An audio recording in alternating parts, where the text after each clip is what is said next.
और एक खास मेहमान हमारे साथ जुड़े हुए, चर्चा आगे बढ़ाएंगे। एक बार फिर से आपका परिचय करा दें। हमारे साथ दीपक वाजपेयी हैं, आम आदमी पार्टी से, राजीव बब्बर साहब है बीजेपी से, इसके अलावा कुश श्रीवास्तव वरिष्ठ पत्रकार, और अफलातून साहब भी राजनीतिक विश्लेषक हैं, बनारस से हमारे साथ जुड़े हैं।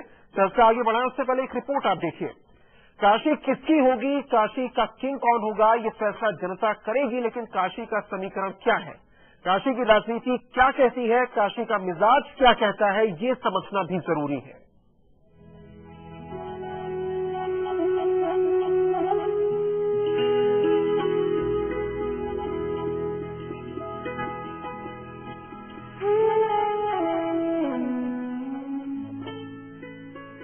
बनारस को समझने के लिए सियासत को समझना जरूरी नहीं है।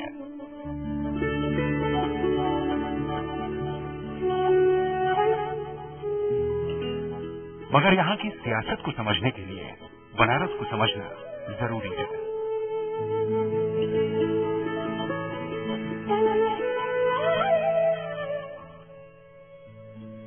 बनारस के 80 घाट से करीब 12 किलोमीटर दूर सारनाथ में ये अशोक स्तंभ मौजूद है, जो हमारा राष्ट्रीय प्रतीक भी है।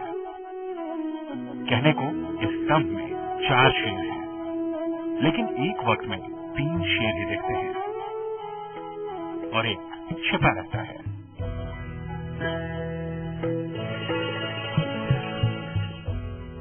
दरअसल आने वाले चुनाव में बनारस को भी इस छिपे हुए चेहरे की तलाश है।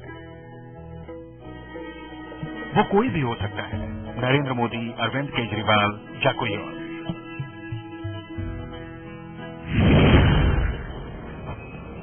क्या कहता है काशी का गणित? पहली बार प्रधानमंत्री पद की दावेदारी काशी से तय होने वाली है। लिहाजा बनारस के समीकरणों पर पूरे मुल्क की नजर है।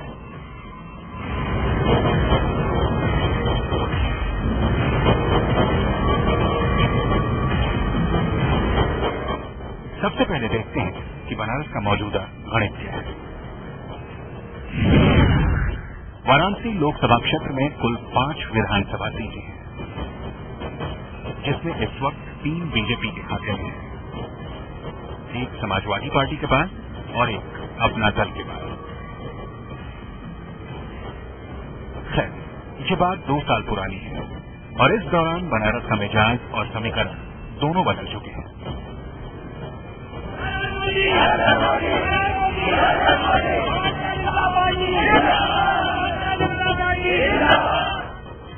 नरेंद्र मोदी और अरविंद केजरीवाल दोनों का असर शहरी वोट पर है और बनारस में करीब 40.20% शहरी वोट है, जबकि 58.80% मतदाता ग्रामीण इलाकों से। वैसे सियासत के नए माहौल में शहरी और ग्रामीण के बीच बहुत ज्यादा फर्क नहीं रहा। फर्क होगा तो चुनावी ध्रुवीकरण से। वाराणसी में करीब 15% ब्राह्मण वोटर हैं, करीब 17% दलित हैं, 10% कुर्मी हैं, जबकि 15% के आसपास मुस्लिम वोट भी मौजूद है। काशी में वोट का ध्रुवीकरण होगा ये तय है, मगर किस ओर होगा ये कहना फिलहाल मुश्किल है। वाराणसी में मुस्लिम और पिछड़ी जातियों को मिलाकर तकरीबन 50% वोट है। नए आंकड़ों के मुताबिक वाराणसी में करीब 60,000 नए मतदाता भी मौजूद हैं। 2009 के चुनाव में हार और जीत के बीच 17,000 वोटों का फर्क था और मुरली मनोहर जोशी तकरीबन 30% वोट लेकर जीते थे। यानी सारी लड़ाई 30 से 35% वोट की है। Ashok Raj, live India, Varanasi. तो आपने ये सियासी समीकरण समझे और खासतौर से किस तरह की जाती है और क्या प्रभाव हो सकता है, इस पर हम बात कर रहे हैं। कुछ वास्तव में आपके पास आना चाहूंगा, इस पर एक कमेंट चाहिए। लेकिन आप ये तो मानेंगे आपके, चलिए ध्रुवीकरण होगा और पूर्वांचल के सभी सीटों पर काफी प्रभाव हो सकता है मोदी के वहां आने से, लेकिन ये क्या बीजेपी भी सोच के चल रही है कि मोदी के खिलाफ अगर 2-3 बड़े चेहरे उतरते हैं तो ध्रुवीकरण की स्थिति में फायदा भी हो सकता है? इससे क्या स्थितियां बनेंगी मोदी के आने से? क्या इससे इंकार किया जा सकता है कि ध्रुवीकरण नहीं होगा? देखिए, बीजेपी पहले से मान के चल रही है कि बनारस में मोदी के आने से ध्रुवीकरण होगा और जो हालात वहां रहे हैं, जो चीजें रही हैं, उसमें एक हद तक पहले भी होता रहा है। मोदी आए नहीं आए, पहले भी हुआ है और अब से उसको और संगठित स्तर पर किया जाएगा, मुझे लगता है। ये कोशिश की भी जा रही है और हो भी रही है। दोनों ही दो वर्ग से हैं, दोनों वर्ग से उसी तरीके की कोशिश होगी और अंत में आकर के फाइनली वो एक दो हिस्से में बढ़ जाएगी। बहुत ज्यादा उसमें दलित, पिछड़ा, पंडित, ठाकुर, वो थोड़ा किनारे हो जाएगा और मुझे ये लगता है कि बाद में वो सीधे सीधे दो वर्गों की लड़ाई हो जाएगी और दो वर्गों का वो मामला हो जाएगा।